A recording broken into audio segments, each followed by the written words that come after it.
동로마 제국, 비잔틴 제국의 수도가 어디죠? 아, 역사학과 출신인데. 아, 이 정도는. 콘스탄티노플. 예, 맞습니다. 콘스탄티노플은 지금 어디입니까? 아, 또 아는 거 질문해 주셔서 감사합니다.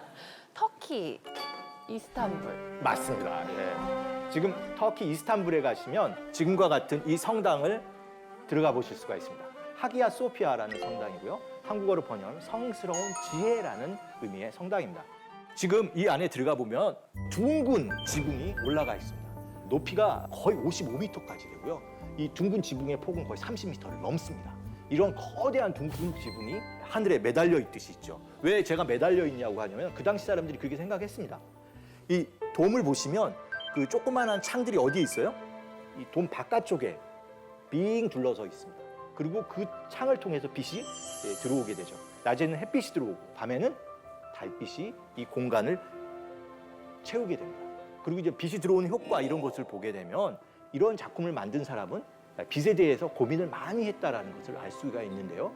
이런 것들은 중세 시대 미술을 관통하는 굉장히 중요한 주제가 되고요. 이러한 빛의 흐름, 빛의 효과를 극대화한 미술들을 중세 미술에서 자주 만나게 되게 됩니다. 그리고 이곳에 촛불이 있으면 얼마나 좋을까요? 죄송하게도 현대 문명에 의해서 촛불은 아니라 전등을 켜놔주고 있습니다. 그런데 우리는 뭘 이용하는 거죠? 상상력을 이용해서 저게 샹들리에에 뭐가 있다고 생각하시면 돼요? 촛불이 있다라고 생각을 하시면 이 공간이 새벽이라든지 밤에 어떻게 사람들한테 다가왔을지를 충분히 상상하실 수가 있습니다. 그리고 바로 여기에 이러한 공간, 건축적 구성만 있는 것이 아니라 이 촛불이나 이 미묘한 빛의 흐름을 아주 잘 끄집어낼 수 있는 미술이 있습니다. 그게 바로 뭐냐면 이런 모자이크가 곳곳에 있습니다. 흥미롭게도 하기야 소피아 성당은 원래는 기독교 성당이었죠. 그렇지만 오스만 투르크가 이곳을 1452년 점령하고 나서는 모스크로 씁니다. 하지만 이슬람 지배자들도 하기야 소피아를 너무나 좋아해서요. 파괴하기보다는 그대로 모스크로 썼고 여기에 있었던 많은 모자이크도 그대로 남겨놓고 아니면 회치를 해버렸습니다. 그래서 지금도 이 회를 걷어내면 이러한 옛날에 있었던 모자이크를 다시 볼 수가 있습니다. 이게 얼마나 크냐면은 이 성모 크기가 한 7m, 8m 되는 거대한 모자이크입니다. 그리고 이 모자이크의 주변에 있는 황금색의 배경을 보시면 모자이크, 우리한테는 조금 낯선 그런 미술인데요. 손원수 씨, 모자이크 아세요? 알죠? 우리 어렸을 때 그 색종이로 이렇게 해서 붙이는. 예. 네, 우리가 이제 그걸 모자이크라고 생각하는데요. 원래 모자이크는 색깔 있는 돌을 시멘트 위에 붙이는 겁니다. 돌을 붙이는 걸 돌을 모자이크라고 붙입니다. 하는 거예요? 그걸 테세라라고 하는데요. 한 1cm, 크면 한 3cm 되는 돌을 쫙 붙여나가는 겁니다. 이렇게 붙여나가는 거죠. 그래서 어떻게 보면 타일 붙이는 거랑 굉장히 비슷합니다. 그런데 이게 타일을 삐뚤삐뚤 붙이면 우리가 뭐라고 하지만 아무리 우리가 노력을 해도 이 돌을 사람이 자른 거라서 다 삐뚤삐뚤합니다. 이걸 벽에다 붙이면 어떤 일이 벌어지냐면은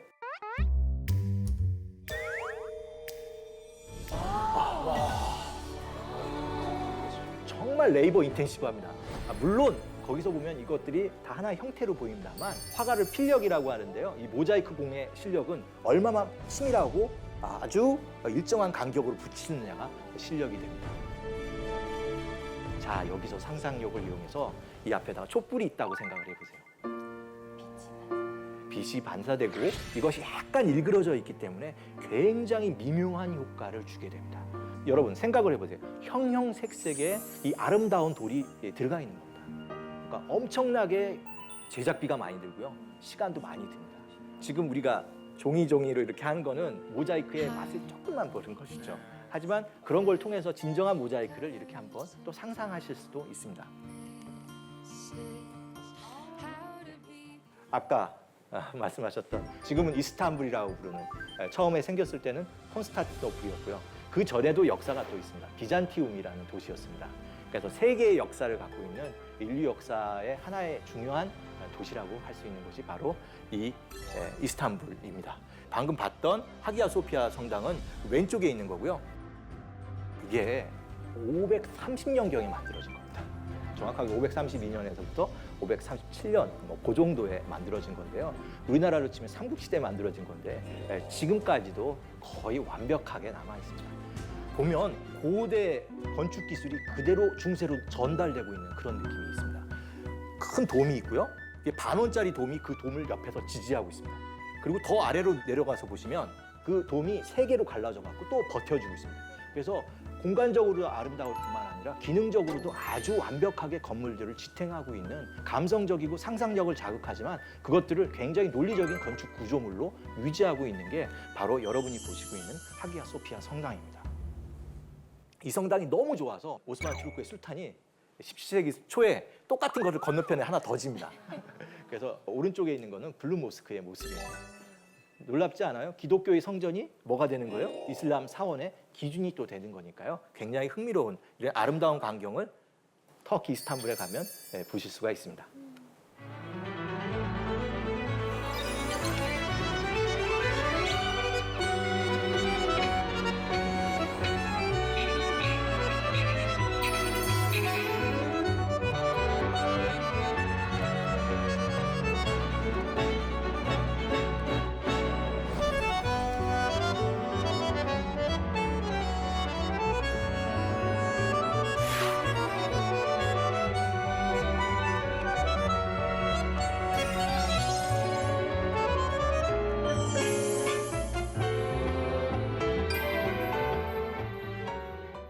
모자이크를 보시려면 바로 어느 도시에 가셔야 돼요? 라베나에 가셔야 됩니다. 이탈리아에 가시면 보통 베니스, 피렌체, 플로렌스라고 하는데요. 그 길을 가거나 밀라노를 가는데요. 아쉽게도 이 라베나라는 도시는 우리가 주요 다니는 관광 노선에서 약간 비껴나 있습니다. 지도를 한번 볼까요? 여기입니다. 한국하고 비슷하게 생겨 있는데요. 우리나라로 보면 원산 정도의 위치에 있는 곳이 라베나입니다. 이 라베나 조그마한 도시 안에 거의 1km 되는 오랜 도심 안에 5세기, 6세기에 지어진 아름다운 초기 교회들이 곳곳에 있습니다. 그리고 이 성당들에는 뭐가 있어요? 모자이크 장식들이 거의 완벽할 정도로 잘 남아 있습니다. 저희가 그냥 가장 먼저 볼 곳은 산 비탈레 성당. 비탈리스 성인을 위해서 지어진 성당이고요. 6세기 초에 지어졌으니까 그리고 아까 봤던 하기야 소피아 성당하고 거의 비슷한 시기에 지어진 쌍둥이 성당이라고 하실 수가 있습니다. 하나는 어디에 있어요? 콘스탄티노플에 있고 하나는 라베나에 있습니다. 근데 이 라베나에 있는 것들은 거의 완벽하게 지금 남아있죠. 생긴 것도 원형의 지붕을 정확하게는 팔각 지붕을 갖고 있습니다. 그래서 이런 원형 또는 정다각형 팔각형 교회 건축들이 이 당시에 잘 유행했다는 걸 또 알 수가 있죠. 겉으로 보니까 감동이 별로 없죠. 네, 귀여워요. 네, 이제 진정한 매력은 어디에 있어요? 안에? 안에 내부를 보시면 8개의 꽃이 있는 것 같은 모습입니다. 그리고 설마 저게 다 모자이크입니다. 지금 이건 사진이기 때문에 이게 굉장히 밝게 느껴지시는데요. 실제로 안에 들어가서 보시면 굉장히 어둡습니다. 몇 분 지나고 나서 있으면 이런 형태들이 들어오게 되는데요. 이게 바로 아까 말씀드린 바로 뭐예요? 모자이크로 만들어진 겁니다. 그리고 창들이 작게 나와 있지만 그 창을 통해서 빛이 들어오게 되죠. 그리고 여기에 우리는 항상 상상력으로 뭘 꼭 생각하셔야 돼요? 촛불이 있다고 생각하시면 이 공간이 훨씬 더 감성적이고 미묘하게 다가오실 겁니다. 지금 우리가 좀 더 자세하게 살펴볼 곳은 무대의 중앙, 바로 그리고 위에 있는 앱스라는 공간입니다. 이 산비탈레 성당의 가장 중요한 이야기가 적혀 있는 곳은 바로 이 앱스라고 하는 이 반원형의 이 공간입니다. 이 성당이 어떻게 지어졌는지, 왜 지어졌는지 그 이야기가 여기에 들어가 있죠. 중앙에 계신 분은 예수 그리스도입니다. 그리고 예수 그리스도께서 관을 내리고 있는데 바로 그분이 이 성당이 봉헌된 성인 비탈리스라는 초기 기독교의 순교자이십니다. 그게 순교자를 위한 관을 내려주시고 있죠. 그리고 그 건너편에는 이 성당을 직접 짓도록 한 그 주교의 모습이 있습니다. 그래서 보시면 팔각형 성당을 들고 있습니다. 그러네요. 제가 이걸 들고 있으니까 저도 천국 가야죠. 이런 얘기를 이렇게 하고 계십니다. 근데 진정한 이 성당의 메시지는 안쪽으로 깊숙이 들어가서 보셔야 되는데요. 한쪽에는 유스티아누스 황제, 건너편은 테오도라 황후가 들어간 모자이크가 있습니다. 바로 이 모자이크인데요. 우리가 미술사 책에서도 아주 많이 나오는 굉장히 유명한 장면입니다. 이 성당을 지을 때 동로마 제국의 황제였던 유스티아누스 황제가 중앙에 계시고요. 한쪽에는 성직자들이 있고 바로 옆에는 신료들과 군인들이 쭉 같이 있죠. 근데 저는 더 좋아하는 사람이 있어요. 이 역사적으로 아주 독특한 인물인데요. 바로 맞은편에 있는 황후 테오도라입니다. 이 유스티아누스 황제와 황후 테오도라의 그 러브 스토리는 굉장히 유명합니다. 우리나라로 치면 바보 온달과 평강공주에 해당하는 이야기입니다. 근데 여기서는 남자인 유스티아누스 황제의 신분이 높고 저 중앙에 있는 저분 테오도라 황후의 신분이 낮습니다. 알려진 바에 의하면 서커스에서 춤을 추는 무희였다라고 하죠. 그 당시 로마법에 의하면 하층민과 상층민의 결혼이 금지되어 있지만 이 유스티아누스 황제는 이 테오도라를 너무나 사랑했기 때문에 법을 고쳐가지고 결혼을 합니다. 근데 결과적으로 이 결혼은 대단한 성공을 가져오게 됩니다. 하나의 일화가 있는데요. 유스티아누스 황제가 등극하고 나서 얼마 안 있다가 큰 위기에 처하게 됩니다. 전차 경주장에 있던 사람들이 순간에 폭도로 변한 거예요. 한 3, 4만 명의 폭도가 벌어져서 떠나지 않으면 목숨을 잃을 위기에 빠지게 됩니다. 그래서 도망가려고 해요, 유스티아누스 황제가. 근데 그것을 막은 사람이 바로 누구냐면 황후 테오도라입니다. 황후 테오도라가 황제의 옷은 황제의 옷이지만 수위로도 좋다. 차라리 이 옷을 입고 여기서 죽자. 이렇게 유스티아누스 황제를 설득을 했고 그때 갑자기 정신을 찾은 이 유스티아누스 황제는 아주 유능한 장수였던 벨리사리우스를 이용해서 다시 이 반란을 완벽히 제압합니다. 그리고 나서 지은 성당이 하기야 소피아 성당입니다. 물론은 오래된 성당이지만 그때 불타갔고요. 다시 재건한 그런 인연을 가진 성당이 바로 하기야 소피아 성당이기도 합니다. 그렇다면은 저는 지금 강의를 드리면서 보통 이렇게 유화로 이 그림을 그리면 더 디테일하게 표현할 수 있지 않습니까? 그럼에도 불구하고 모자이크화로 표현을 한 특별한 이유가 있나요? 예, 있습니다. 쉽게 말하면 캔버스는 오래 보존되지가 않습니다. 근데 여러분이 본 이 모자이크는 한 번 제작하게 되면 거의 이 건축물이 남아있는 한 건축물과 함께 가는 영속성을 가진 그런 표현 매체입니다. 이 중세인들은 하느님을 표현하고 자기들의 생각을 표현하는 데 있어서 유화도 그렸겠지만 이거를 가지고 이 아름다운 성당을 꾸미기에는 너무 한계가 있다고 생각을 했던 거죠. 그래서 이 고생을 해갖고 정말 어렵게 모자이크로 이 성당을 꾸민 겁니다. 자, 아까 우리가 봤을 때 지금 무대로 치면 무대 위에 있는 천장의 모습인데요. 네, 이 천장의 모습에 뭐 하나가 딱 눈에 들어오죠. 아니 어리냐? 야, 조금 더 볼까요? 아직도 잘 모르겠어요. 유니콘까지 나왔습니다. 네, 이거 재밌는데요, 생각보다. 머리가 한복인데? 아, 어? 양입니다. 예, 양인데 그냥 양이 아니라 후광을 가지고 있는 거 보면은 아주 중요한 양이라는 생각이 되는데요. 사실 중세 미술을 보면 여러분들은 이제 양만 찾으시면 돼요. 양이 곳곳에 있습니다. 지금 여러분이 보시는 이 산비탈레 성당의 모자이크에서도 양이 또 등장합니다. 저 구석 오른쪽에 있는데요. 아브라함, 이삭이 등장했습니다. 이삭의 희생이라는 주제의 모자이크인데요. 보시면 아브라함께서 하느님의 말씀에 따라 그 정말 백사가 다 돼서 얻은 그 귀한 자식을 신에게 봉헌하려고 했는데요. 바로 그 순간 천사가 나타나서 의식을 멈추게 하고 대신 누구를 쓰라고 하죠? 어린 양이 있습니다. 저기 어린 양이 보이고 있습니다.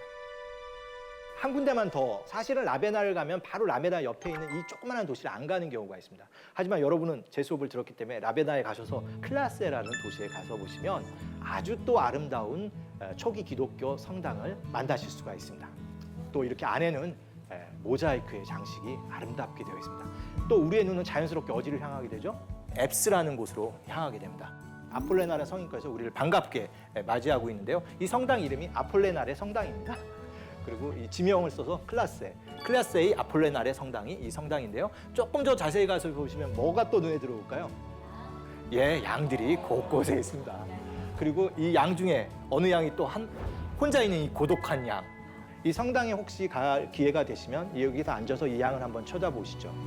양들이 초온을 평화롭게 대관령 목장처럼 이렇게 풀을 뜯고 있는 장면을 보시면 아마 마음속에 소위 말하는 평화라는 것을 떠올리실 수가 있을 겁니다. 그런데 이게 아이러니한 게 이 시대가 굉장히 혼란스러운 시대였어요. 소위 이민족들이 들어오면서 로마의 제국이 완전히 붕괴되고 있었고 이 라베나라는 곳만 그나마 유지가 좀 되고 있었던 겁니다. 이 라베나가 주변이 습지로 둘러싸여 있어갖고요 천혜의 요새였습니다. 그래서 이 라베나가 한때 이 지역의 수도, 로마 제국의 수도 역할까지도 하게 돼서 이렇게 초기의 아름다운 성당들이 잘 보존되어 있었던 겁니다. 1000년 전에는 유럽에는 대부분 아무것도 없었습니다.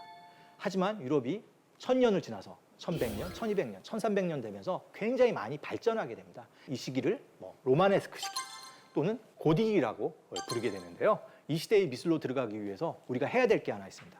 바로 뭐냐면 걷기입니다. 예, 좀 이거 과장을 한 건데요. 걷기는 아니고 정확하게는 순례의 시대에 들어가게 됩니다. 그리고 그 순례자들이 가장 많이 그 당시에 갔던 곳이 여러분이 지금 보고 계신 이곳입니다. 산티아고 데 콤포스텔라라는 곳입니다. 자기 마을에서부터 어디까지? 산티아고, 스페인에 있는 그곳까지 걸어서 가게 됩니다. 짧으면 몇 달, 길면 몇 년씩 이 순례의 길을 가는 거고요. 기독교인으로서 참회와 용서의 시간을 일생에 한 번 가지려고 이 길을 떠났던 겁니다. 그리고 이 길이 따라서 뭐가 만들어져요? 도시가 만들어집니다. 이게 중요한 게 바로 이겁니다. 이때 도시가 20km, 30km마다 만들어지거든요. 왜 20km, 30km마다 만들어지는지 아시겠어요? 우연인데 저희 신랑이 지금 산티아고 가고 있어요. 지금 포르토에 있어요. 큰 잘못을 했나요? 그런데 30km가 하루에 걸을 수 있는 양이어서 예, 그 묵을 때가 필요하니까 아무래도 말씀드리면 정확한 얘기입니다. 많이 걸으면 40km, 100리도 걷지만 평균 20km에서 30km를 걷게 됩니다. 뭐 산도 있고 이렇기 때문에요. 그러다 보니까 20km, 30km마다 도시가 생긴 겁니다. 그러니까 유럽이 벌판만 있다가 이 사람들이 다니면 길이 생기고 그 길 따라 또 뭐가 생기는 거예요? 도시들이 생기고 또 사람들이 왔다 갔다 하니까 이 도시에 활력이 생기게 되는 겁니다. 예, 지금은 저렇게 뭐예요? 고어텍스와 이런 기능성 옷을 입고 걷지만 그 당시에는 정말 진짜 누더기 같은 옷을 입고 장죽 하나 들면서 먹을 거는 등에다 지고 이렇게 걸었던 겁니다. 이 순례자들의 모습들이 계속 생기면서 유럽의 모습이 지금과 같은 모습으로 조금씩 바뀌게 되는데요. 당시 우리가 모르는 우리가 지금과는 굉장히 다른 하나의 풍경이 있는데요. 그게 바로 뭐냐면 스페인에 있던 대부분의 지역이 누구의 지배에 있었냐면은 이슬람의 지배에 있었습니다. 지금은 저렇게까지 올라가고요. 732년 경우에는 프랑스 파리 앞마당이라고 할 수 있는 뚜르까지 이슬람들이 공격해 올라갑니다. 그걸 결국 샤를 마르텔이라는 유능한 장군이 그걸 좀 무찌르게 되고요. 그렇게 되면서부터 더 이상 이슬람 세력이 북진은 하지 못합니다만 대부분 어느 지역을 지배하고 있었어요? 이베리아 반도를 지배하고 있었습니다. 그걸 조금씩 밀어내는 역사가 또 유럽의 역사 중에 중요한 한 부분을 차지합니다. 그래서 산티아고가 순례길이 한참 유행할 때는 이슬람 세력과 기독교 세력의 일종의 버퍼존이라고 할까요? DMZ를 따라 걷는 거나 마찬가지였습니다. 그러니까 사실 단순한 순례 이전에 상당한 정치적인 목적, 이 지역, 새롭게 이슬람한테 뺏었던 이 땅들에 대한 어떤 지배에 대한 열망을 보여주는 게 순례의 또 하나의 중요한 단서였다는 것도 역사적으로 한번 살펴볼 필요가 있습니다. 사실은 이 산티아고에 모셔진 성인은 야고보 성인입니다. 영어로는 제임스라고 하는 이 성인을 산티아고에 가면 만나실 수가 있는데요. 야고보 성인이 그 당시에 그렇게 많이 추앙됐던 거는 이분이 이슬람과 싸울 때 하늘에서 나타나셔서 이슬람들을 무찔렀다는 그런 이야기가 전설처럼 전해오기 때문에 이 야고보 성인은 마타모로스라고 해갖고 이슬람에게 승리를 가져다주는 그런 성인으로 추앙받게 됩니다. 이런 것들도 알고 가서 보시게 되면 순례길들이 좀 더 풍부하게 이해가 되실 거라고 생각돼서 이렇게 보여드립니다. 다음에 제가 유럽 여행을 가게 된다면 중세 미술을 좀 제대로 다시 느껴보고 싶은데 그럴 때 좀 여행 팁 같은 거를 좀 주시면 어떨까요? 제가 아까 말씀드린 것처럼 유럽의 도시들이 만들어진 때가 거의 중세입니다. 그리고 그 도시 중심에 뭐가 있을까요? 잘 모르겠다고 하면 어딜 가시면 돼요? 가장 맛있는 곳은 어디에 있을까요? 네, 가장 값싸고 좋은 숙소는 어디에 있을까요? 근데 문제가 있습니다. 아침에 일찍 종소리 때문에 깨야 돼요. 그때 일어나셔서 성당에 가서 한번 산책을 하시면 새로운 유럽에 대한 이해가 생기실 겁니다.